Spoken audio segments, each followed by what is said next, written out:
माध्यमिक शिक्षा बोर्ड 2023 का विज्ञान विषय का आज पेपर हम अध्ययन करेंगे।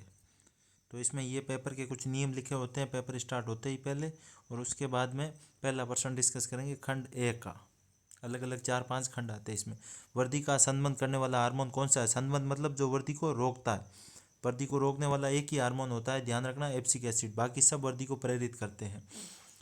तो दूसरा प्रश्न है पहले प्रश्न का एबीसीडी का दूसरा प्रश्न। ये एक एक नंबर के होते हैं। मस्तिष्क का कौन सा भाग शरीर की सही स्थिति व संतुलन के लिए उत्तरदायी होता है? संतुलन कौन बनाता है? संतुलन बनाने के लिए अनुमस्तिष्क उत्तरदायी होता है। फिर इसके बाद में अगला प्रश्न RRRY का जीन प्रारूप क्या होगा? मेडल में जीन प्रारूप और लक्षण प्रारूप, जीन का अनुपात तो 12-24-12-12-1 आता है, लेकिन लक्षण प्रारूप का अनुपात 9:3:3:1 आता है। ये ध्यान। तो RRYY में क्या होंगे? गोल होगा, गोल और फिर पीला होगा, प्रभावी रंग होगा। RRYY कौन सा है? ये प्रभावी है, तो प्रभावी यही होगा। ऊर्जा का नवीनीकरण स्रोत कौन सा है? ये सारे पेट्रोल, कोयला और लकड़ी क्या नवीनीकरण स्रोत है, मतलब जिनका उपयोग करने पर ये नष्ट हो जाते हैं। पर पवन ऊर्जा है जिसको अपन उत्पन्न कर सकते हैं। जल के राजस्थान में जल संग्रहण की पुरानी संकल्पना कौन सी है? जल पुरानी विधि किसके द्वारा? पुराने तरीके राजस्थान में जल संकलन कौन से होता था? शायद इसमें खादीन होगा ऑप्शन। अगला क्वेश्चन है दिए गए चित्र में एक्स का मान ज्ञात करना। एक्स का मान क्या होगा? जितना आपतन कोण होगा उतना ही परावर्तन कोण होगा, 30 डिग्री। फिर अगला क्वेश्चन, पारितंत्र की पेशियां आइरिस की पेशियां नियंत्रित करती है। आइरिस की पेशियां क्या नियंत्रित करती है? कस्टलीय लेंस की आकृति, लेंस से फोकस दूरी, प्रकाश नाड़ी या पुतली की साइज। आइरिस किसको नियंत्रित करता है? लेंस को या पुतली की साइज को? आइरिस करता है लेंस की आकृति को नियंत्रित करता है। तो इसमें क्या होगा? आइरिस परितारिका की पेशियां किसको नियंत्रित करती है? ये इसका हो जाएगा पुतली की साइज को। तीसरा ऑप्शन इसका करेक्ट होगा। और क्रिस्टलीय लेंस की आकृति को नियंत्रित कौन करता है? पक्षमाप का, ध्यान रखना। तो इसका क्या ऑप्शन हो जाएगा? थर्ड ऑप्शन, पुतली की साइज वाला सही होगा। फिर किलोवाट प्रति घंटा किस भौतिक राशि का मात्रक है? किलोवाट प्रति घंटा किसका होगा? विद्युत ऊर्जा का मात्रक होता है। 1 किलोवाट प्रति घंटा में कितने होते हैं? 3.6 × 10⁻6 जूल होते हैं। फिर है ओम के नियम से संबंधित दिए गए विद्युत परिपथ में युक्ति वाई को पहचानिए। वाई कौन सी होती है? वाई युक्ति ये है, और ये क्या कहलाती है भाई? ये होती है कुंजी। इसके बाद में अगला क्वेश्चन है वातावरण में चांदी के ऊपर काली परत चढ़ने की प्रक्रिया को क्या कहते हैं? चांदी की संक्षारण कहलाता है। अगला क्वेश्चन है AL FE और Zn की अभिक्रियाशीलता का सही क्रम होगा। इसमें अभिक्रियाशील इसका ऑर्डर आप बता देना कमेंट करके। 11वें क्वेश्चन का उत्तर क्या होगा? सही क्रम लिख देना। ये इसका ना का मंगया, हेलीकॉप्टर जनता फेंके, पत्र बोतल क्यों आगे आऊँ, इसकी ट्रिक होती है याद करने की। तो क्रियाशीलता का क्रम मतलब कौन सा तत्व किसे विस्थापित कर सकता है। इसके बाद में अगला है कि एसिटिक अम्ल की अभिक्रिया एथेनॉल से करवा दी है, तो उपरोक्त उत्पाद क्या होगा? अम्ल और एल्कोहल मिलकर क्या बनाते हैं? एस्टर ही बनता है। तो चौथा ऑप्शन इसका सही हो जाएगा। फिर अगला है कि लार में भी एक एंजाइम होता है। ये रिक्त स्थान होती है एक एक नंबर की, सब एक एक नंबर की पूछी हुई है। 6-7 क्वेश्चन इसके आते हैं। लार में भी एक एंजाइम होता है जिसे लारी एमाइलेज कहते हैं। लारी एमाइलेज बोलते हैं या क्या बोलते हैं? लाइपेज या एमाइलेज होता है। कायिक परिवर्तन का एक लाभ है कि इस प्रकार उत्पन्न सभी पौधे आनुवांशिक रूप से जनक पौधे के समान होते हैं। क्या होते हैं? एक समान होते हैं। पदार्थ जो जैविक प्रक्रम द्वारा अपघटित होते हैं उसे क्या कहलाते हैं? जैव निम्नीकरण कहलाते हैं। चुंबक के सजातीय ध्रुव में परस्पर क्या होता है? सैम ध्रुव परस्पर क्या करते हैं? एक दूसरे को प्रतिकर्षण करते हैं। क्या करते हैं? प्रतिकर्षण। सिरका में कौन सा अम्ल होता है? एसिटिक अम्ल होता है सिरका में। फिर अगला है कि आवर्त सारणी, आधुनिक आवर्त सारणी के तीसरे आवर्त में उपस्थित कुल सरणी की तत्व। तीसरे आवर्त में कितने तत्व होंगे? तीसरे आवर्त में डी ब्लॉक आता है क्या, या चौथे आवर्त में आता है? ये चीज़ आपने को ध्यान रखना। तीसरे, चौथे, पांचवें, छठे, ये सारे आवर्त के तत्व आप बताना मेरे को। हार्मोन। फिर अगला है लघुत्तरा, अति लघुत्तरा प्रश्नों का उत्तर एक शब्द में या एक पंक्ति में, मतलब एक लाइन, मतलब 30 से 40 वर्ड में इसका जवाब देना है। हार्मोन की क्रिया को कौन सी क्रियाविधि के द्वारा नियंत्रित करता है? हार्मोन को कैसे नियंत्रित करता है? कौन सा? पीयूष ग्रंथि करती है, कौन नियमित करती है? या हाइपोथैलेमस नियंत्रित करता है, या पीनियल ग्रंथि? इसका जवाब बताओ। तो हार्मोन क्या होगा? पीयूष ग्रंथि से निकलने वाले मोचक या फिर निरोधी हार्मोन या फिर रिलीजिंग हार्मोन उसके द्वारा नियंत्रित होते हैं। बहुखंडन प्रदर्शित करने वाले एक जीव का नाम क्या हो जाएगा? प्लेनेरिया। या प्लाज्मोडियम। बहुविखंडन किसके द्वारा होता है? प्लाज्मोडियम, ध्यान रखना, प्लाज्मोडियम नहीं होगा। जीवाश्म ईंधन के उपयोग से होने वाली एक हानि क्या होगी? जीवाश्म ईंधन से CO2 की मात्रा बढ़ती है, जिससे पर्यावरण प्रदूषण होता है या पृथ्वी का तापमान बढ़ता है। पारितंत्र के अजैव घटक का एक उदाहरण दीजिए। अजैव घटक कौन सा हो जाएगा? तालाब, नदी, समुद्र, ये हो जाएंगे अजैव घटक। फिर अगला है,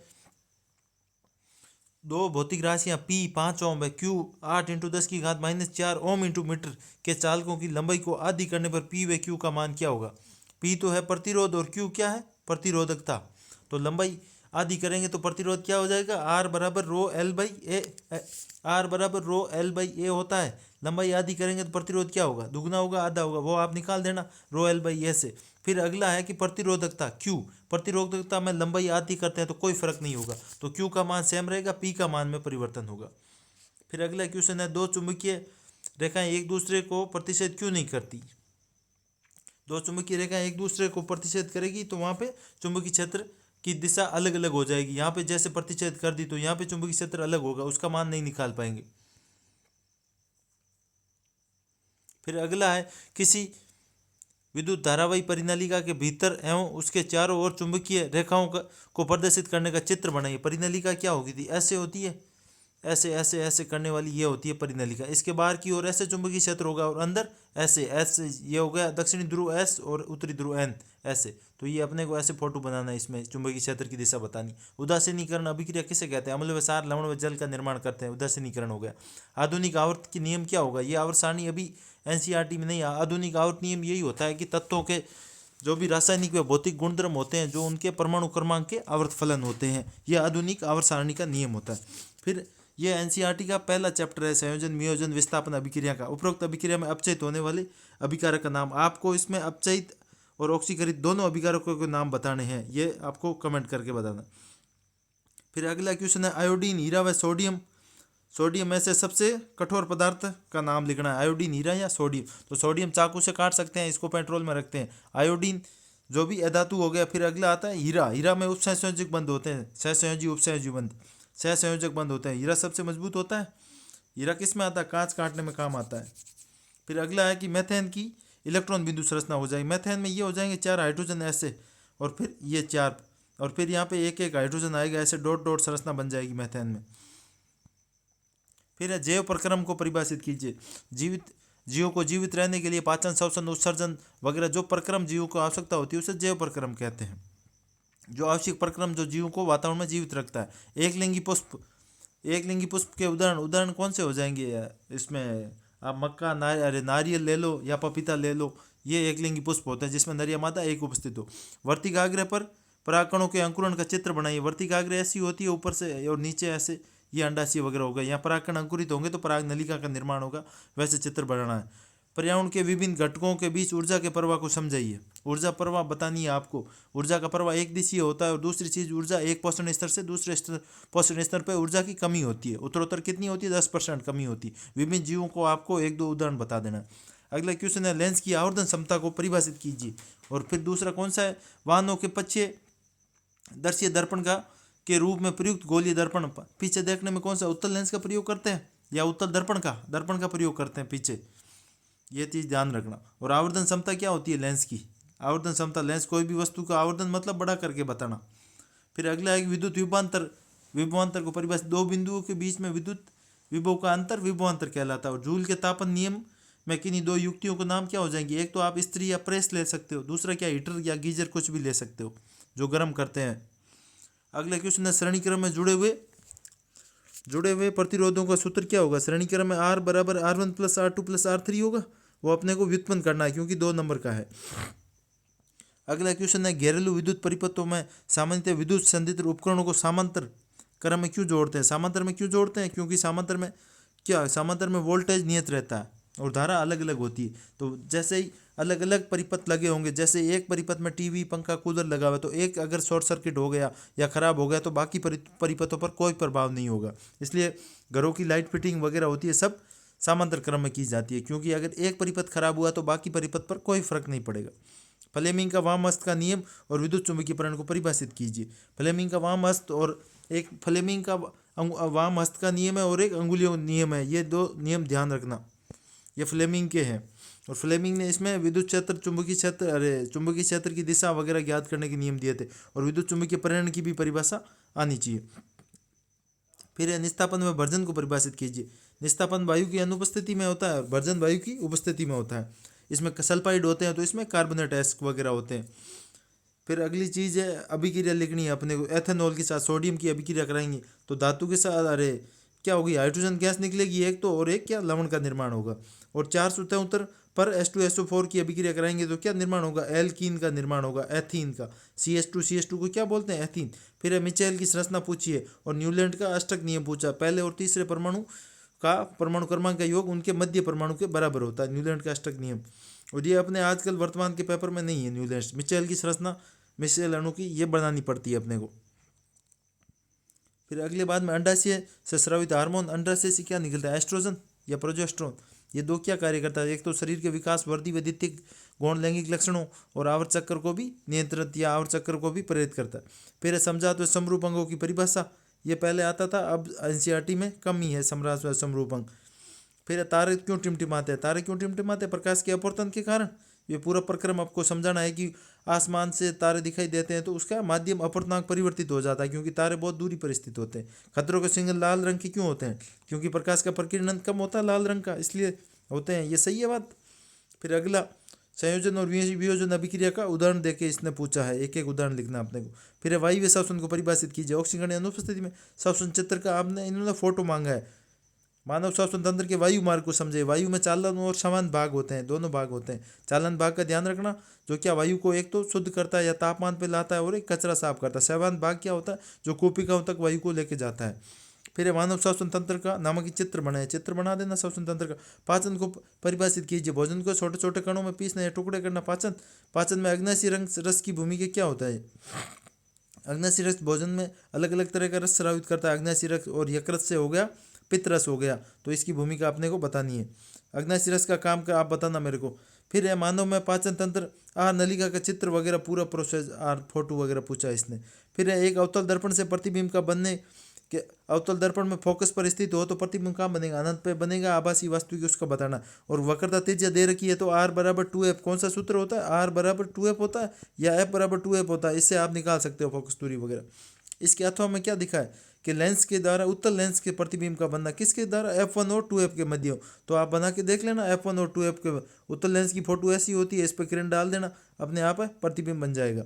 फिर एक लेंस की फोकस क्षमता प्लस में है तो फोकस दूरी क्या होगी, माइनस में हो जाएगी, और कितनी होगी, +4। P बराबर 1/F होता है, उस सूत्र से आप निकाल देना इसकी। गंधीय सूचक का कोई एक उदाहरण दीजिए। गंध, जिससे गंध आती है, लहसुन प्याज हो गए, जिससे गंध आती है। फिर है कि चूने के पानी में कार्बन डाइऑक्साइड गैस प्रभावित करने पर ये संयोजक अवश्य बनता है। इसमें अत्यधिक मात्रा में कार्बन डाइऑक्साइड प्रभावित करने पर एक विलयशील यौगिक बनता है। ए व बी को समझे, इसमें ए व बी पूछा है। चूने का पानी क्या होगा, चूने का पानी बुझा हुआ है, कैल्शियम हाइड्रोक्साइड लेना है। फिर इसमें क्या CO2 प्रभावित करेंगे तो CaCO3 बनता है। फिर ज़्यादा मात्रा में कार्बन डाइऑक्साइड प्रभावित करने पर जो एक घुलनशील पदार्थ बनता है, उसका आपने को नाम लिख के एक्सप्लेन करना है। ये अपने NCERT में संयोजन विसंयोजन अभिक्रिया के साथ दे रखा है। फिर अगला पूछा है कि शुद्ध जल की pH का मान कितना होता है, 7 होता है शुद्ध जल की pH का मान।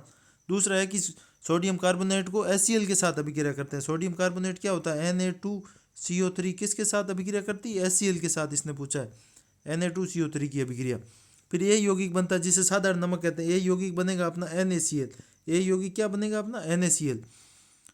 फिर क्या है, एक जलीय विलयन में विद्युत धारा प्रभावित करने पर इसके बिल्कुल इसमें अपन विद्युत धारा जलीय माध्यम लेंगे तो क्या बनेगा अपने पास, NaOH बनेगा, सोडियम हाइड्रोक्साइड बनाता। फिर ए का रासायनिक नाम व निज संरचना बता पूछना है तो सोडियम हाइड्रोक्साइड का निर्माण होगा, ये संरचना वगैरह इसने पूछी है। फिर प्रतिबिंब का पूछ लिया, फोकस दूरी उदाहरण, गंधीय सूचक पूछ लिया। सूचक 3 प्रकार के होते हैं, अम्लीय, क्षारीय, गंधीय सूचक होते हैं, ऐसे होते हैं या कैसे सूचक। फिर इसके बाद में लिटमस पत्र के द्वारा सूचक का पहचान किया जाता है। ठीक है, लेंस की क्षमता पूछी है, क्षमता प्लस में होती है और माइनस में, ये ध्यान रखना किसकी क्षमता प्लस में किसकी माइनस में। और अग्नाशयी रस या पित्त रस भी पूछ सकता है, वो आर नाल का फोटो पूछा है तो वो श्वसन तंत्र जैसे जनन तंत्र, नर या मादा जनन तंत्र का पूछ सकता है। इसके अलावा अंडाशय के हार्मोन, एस्ट्रोजन, प्रोजेस्टेरोन, ये वर्षण के हार्मोन पूछ सकता है। टेस्टोस्टेरोन क्या करता है शरीर में, शुक्राणु जनन को प्रेरित करता है शरीर में। बाकी द्वितीय गौण लैंगिक लक्षण जैसे दाढ़ी मूंछों को आना उसको प्रेरित करता है। तारे क्यों टिमटिमाते हैं, खतरों का सिग्नल में प्रकीर्णन काम करता है, कम होता है, ज़्यादा होता है, क्यों, क्या होता है। इंद्रधनुष में कलर में दिखने में नीचे रंग कौन सा होगा, ऊपर कौन सा होगा, ये भी ध्यान रखना। 7 रंग दिखाई देते हैं इंद्रधनुष में। फ्लेमिंग के ये वामास्त का नियम है। विद्युत चुंबकीय प्रेरण पूछा है, निस्तापन वर्जन पूछ लिया, एथेनॉल की अभिक्रिया पूछ ली, मिसाइल पूछ लिया। उसके बाद में श्रेणी क्रम का सूत्र, ये सामांतर का भी पूछ सकता है, सामांतर को पार्श्व बोलते हैं। इसके अलावा इसने जैव प्रक्रम को परिभाषित पूछा। इसके बाद में एक लिंगी द्विलिंगी पूछ सकता है। वर्तिक आग्रहों पर परागणों का अंकुरण पूछ लिया। पर्यावरण के विभिन्न घटकों के बीच में ऊर्जा प्रवाह को समझे। इसके अलावा ये UNEP पूछ सकता है, आपको 1986 में हुआ था, ओजोन प्रदूषण को रोकने के अलावा। इसके अलावा लेंस का आवर्धन पूछा, ये दर्पण के में भी कोई आवर्धन नहीं होता है। और ये पूछा है समतल, इसने पूछा है वाहनों के पश्चिम दर्पण में कौन सा यूज होता है, तो ये उत्तल होता है या अवतल होता है, दर्पण या लेंस, ये पूछ सकता है। इसके उपयोग भी पूछ सकता है। जूल का ताप नियम पूछ सकता है आपको। विद्युत विभवांतर की जगह कार्य की परिभाषा पूछ सकता है, धारा की पूछ सकता है। इसके अलावा परिनलिका के चारों ओर चुंबक क्षेत्र, ये अपने को कुंडली का पूछ सकता है। उदासीनीकरण की अभिक्रिया पूछिए, इसके जगह संयोजन, वियोजन, विस्थापन, द्विविस्थापन, रेडॉक्स अभिक्रिया, विकृतीकरण, संसरण, ये पूछ सकता है। आधुनिक आवर्त नियम पूछ सकता है, आवर्त सारणी का। फिर ये अभिक्रिया अपने NCERT में दे रखी है, ये आपको कमेंट में बतानी है। आयोडीन, हीरा या सोडियम, ये पूछ सकता है कि हीरे में संकरण कौन सा होता है, या हीरा फ्लोरीन ग्रेफाइट की खोज किसने, नामकरण किसने दिया था। ये मीथेन की जगह एथेन की भी संरचना बिंदु पूछ सकता है। तो सब चीज़ सोच के चलना। हार्मोन की क्रियाविधि या एंजाइम की क्रियाविधि, बहुविखंडन की जगह द्विविखंडन दे दे या मुकुलन, कुछ भी दे दे। जीवाश्म ईंधन से एक हानि, जीवाश्म में कौन से होते हैं, निम्नीकरण, अनिम्नीकरण जीवाश्म ईंधन होते हैं। पारितंत्र का अजैव घटक पूछा है, अगर जैविक घटक पूछ ले तो क्या होगा। यहाँ प्रतिरोध और प्रतिरोधकता दोनों दी है आपको। प्रतिरोधकता किस पर निर्भर करती है, ताप पर निर्भर करती है। प्रतिरोधकता में आप चालक की लंबाई 100 गुना 200 गुना करो, कोई फर्क नहीं पड़ेगा, पर प्रतिरोध में लंबाई प्रभावित होती है। फिर इसके अलावा इसने पूछा लार में भी एक एंजाइम होता है जिसे लारी एमाइलेज कहते हैं, कायिक परिवर्तन में समान प्राप्त होता है। और जो अपघटित होते हैं उसे क्या कहते हैं, चुंबक में विपरीत ध्रुव में क्या होगा, आकर्षण हो, समान ध्रुव में प्रतिकर्षण होगा। सिरके में कौन सा अम्ल, इसलिए अलग अलग आपके दही में भी पूछ रखा है, नींबू में भी पूछ रखा है, और नेटल में भी पूछ रखा है, अलग अलग तरह का। और आवर्त सारणी में तीसरे आवर्त की संख्या, ये बहुत इंपॉर्टेंट क्वेश्चन। तीसरे आवर्त में कितने होंगे, इतने होंगे 6 और 2 8 और 2 10 होंगे या 12 होंगे, ये आप बताना मेरे को। फिर क्रियाशीलता का क्रम ये पूछा है, AlFe Zn, ये फिर पूछ सकता है अलग अलग तरह से। इसकी जगह आपको अभिक्रिया दे देगा, ZnSO4 प्लस FeSO4 का निर्माण होगा या नहीं। फिर इसने अम्ल और अल्कोहल की अभिक्रिया, एस्ट्रीकरण अभिक्रिया कर रही। वातावरण में चांदी के ऊपर काली परत चढ़ जाती है, तांबे के ऊपर क्या होता है, और सोने के ऊपर ये अलग अलग परत होती है। कॉपर कैसे होता है, कॉपर, सोना, चांदी, इनका काला रंग किसका क्या होता है। इसके अलावा पेशिया, पारितारिक की पेशियाँ या आयरिस किसको कंट्रोल करता है, आयरिस करता है पुतली की साइज को, साइज ऑफ प्यूपिल। और लेंस की साइज को पक्षमाप काय नियंत्रित करता है, किलोवाट प्रति घंटा किसकी कही है, विद्युत ऊर्जा की। और कुंजी के चुने आपको ध्यान ही है, कुंजी की फोटो आपको ध्यान होना चाहिए। पुराने जन संग्रह किसके द्वारा होता है, खादीन के द्वारा। और कि आपतन कोण परावर्तन कोण के बराबर होगा, ये भी 30 होगा, ये परावर्तन नियम है। ये जीन का लक्षण RRY यही पूछेगा आपको, इसमें प्रभावी अप्रभावी कौन सा है। फिर नवनीकरण अनवनीकरण स्रोत का पूछ लिया। फिर जिब्रेलिन और मानव मस्तिष्क की कार्यविधि पूछ ली। ये अपना बोर्ड का पेपर है, देख लो। इस टाइप से सारे प्रश्न आएंगे इसमें, आपको आराम से एक एक प्रश्न को पढ़ के समझ के पूरा प्रश्न पढ़ना है। जल्दीबाजी में कोई फैसला नहीं लेना या कोई ऑप्शन टिक नहीं करना है, और आराम से करोगे तो अच्छी तरीके से पेपर सोल्व हो जाएगा।